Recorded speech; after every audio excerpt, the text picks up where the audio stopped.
బాలకృష్ణ గారి ఫ్యాన్స్ అయితే ఇప్పటికీ ఆ సినిమా గురించి ప్రస్తావిస్తూనే ఉన్నారు. రిలీజ్లు అవుతూనే ఉన్నాయి. నరసింహనాయుడు మర్చిపోలేని ఒక సినిమాలాగా ఉండిపోయింది అనమాట అది. నరసింహనాయుడు విషయానికి వస్తే ఆ ఫ్యాక్షన్ బ్యాక్డ్రాపు అవి తీసుకొని బాలకృష్ణ గారికి కథ చెప్పి ఒప్పించటం, ఈ ట్రావెలింగ్ అంతా ఎలా జరిగింది సార్ అసలు?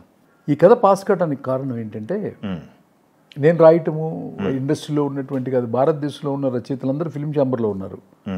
You name it, all the writers, Satyanand గారు, సత్యమూర్తి గారు, పరచూరి బ్రదర్స్,